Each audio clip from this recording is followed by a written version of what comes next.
The pandemic has left a lot of people with gaps in their resumes. CEO and founder of LaSalle Network, Tom Gimbel, is here with more on how to address those gaps. Hey, Tom, how are you? I'm great, Micah. How are you? Good. First of all, career breaks, they were almost like career suicide. Is there still stigma attached to career breaks? There's definitely stigma attached to career breaks. The real question isn't that you had one. The real question is, what were you doing during it and why did you have it? And too often you have situations where people lose their jobs either by choice or they're let go, and they lie about what they were doing versus being honest. And number one, honesty is the best policy.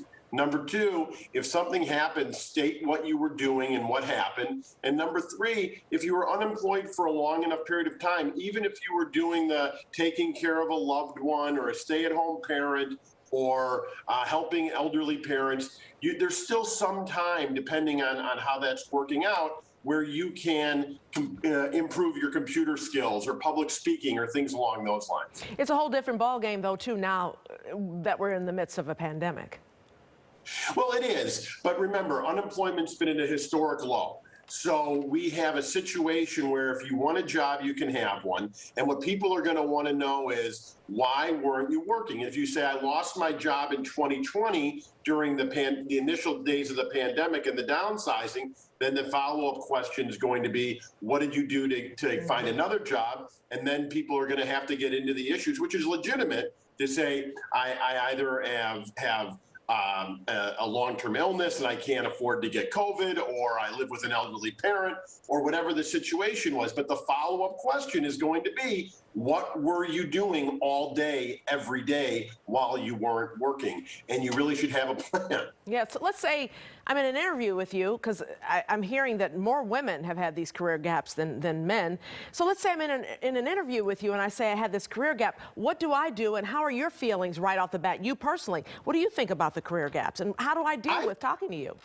Yeah, absolutely, Micah. I think, like I said in the beginning of the conversation, is that career gaps are okay if you have something of substance behind it. So I've got young children. During the COVID scare, there was no committed caretakers for our children if they were sent home from school or if there was a COVID outbreak, so I had to be home.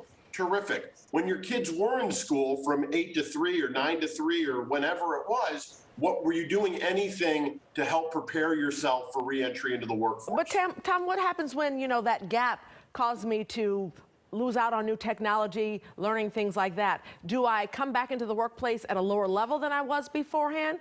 Or are you going to be kind enough to let me learn on the job and move up? Well, there's no doubt about it that we want, if you're talking literally about me personally and my organization, we love people who have experience, who are career changers and need an opportunity to get their foot back in the door. But if you're looking at something apples to apples, for most companies, what they're looking at is saying, who can help us right now and for the long term? But if you haven't been working in 2 years and you don't have the same exact computer skills as somebody you're going up against, you're definitely a disadvantage. There's no doubt about it. Could it be a positive that you had a career gap?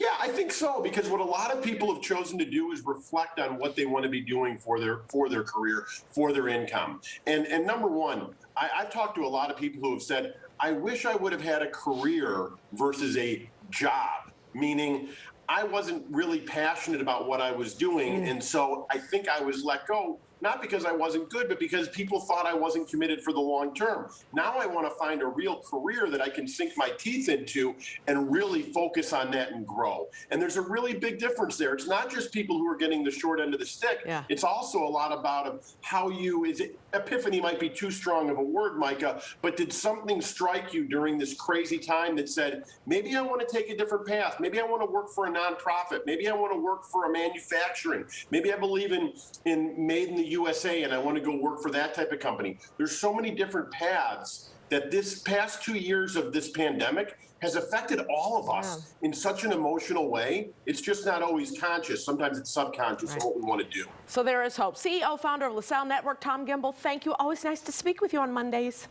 There's always hope, Micah. Always hope. Keep hope alive. Take care. Bye-bye.